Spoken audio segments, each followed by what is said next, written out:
Hello everyone and welcome to my channel. Today's video is going to be the process for this month's master study, which is of Alphonse Mucha. So let's get started.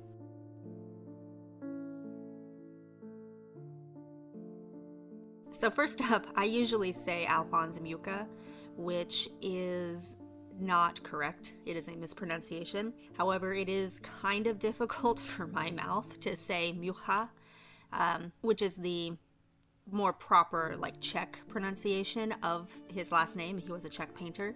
So throughout this video I'm going to try and pronounce it correctly, but just know that my habit and what is easier for my mouth to say is Mucha, so I might kind of interchange both of them. But Alphonse Mucha was born in 1860 and lived until 1939, and he is most well known almost as like the father of Art Nouveau, but that is actually incorrect. He didn't really start the movement. He was just an early member of when it began. So he became an artist and he sort of like grew up within the Art Nouveau movement, but he didn't really start it, and he actually was really frustrated with being strongly associated with the Art Nouveau movement. He actually is famously quoted for saying, "What is Art Nouveau? Art can never be new."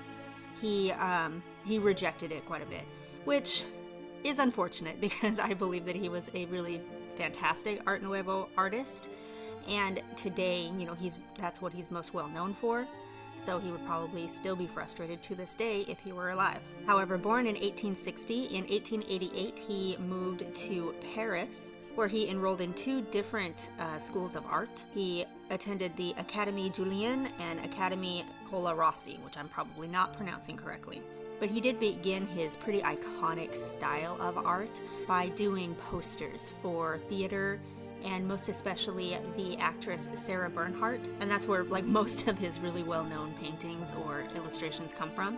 Those are done in a lithographic style, and then from there he also got a lot more commissions to do posters for musicians, theater, actors and actresses, and things like that. And he also did several series in this style. He did a series for the seasons, he did a series for the flowers, the arts, precious stones, the times of day, various different series that were done in this style.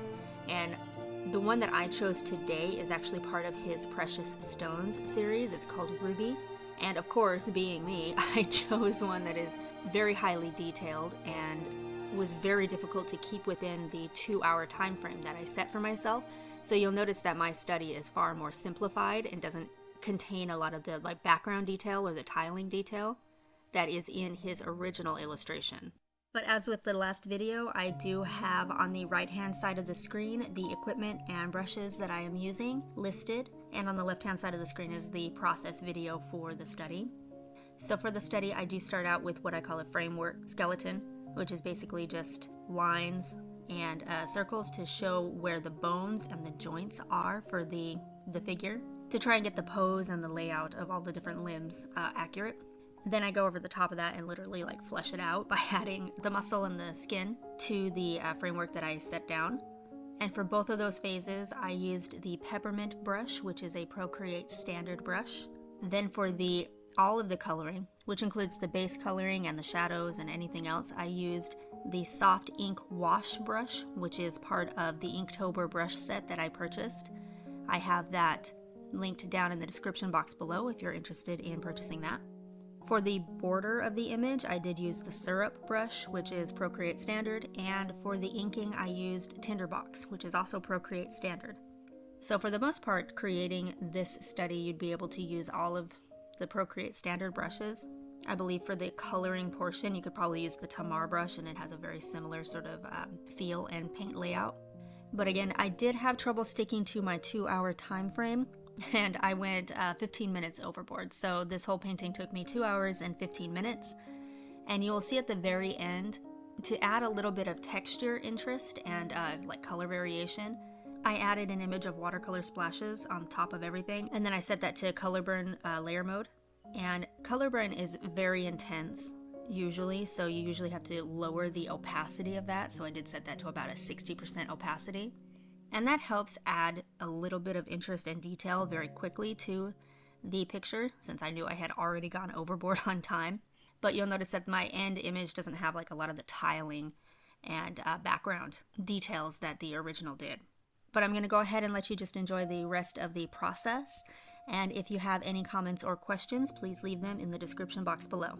And I'll see you in the next video. Thank you.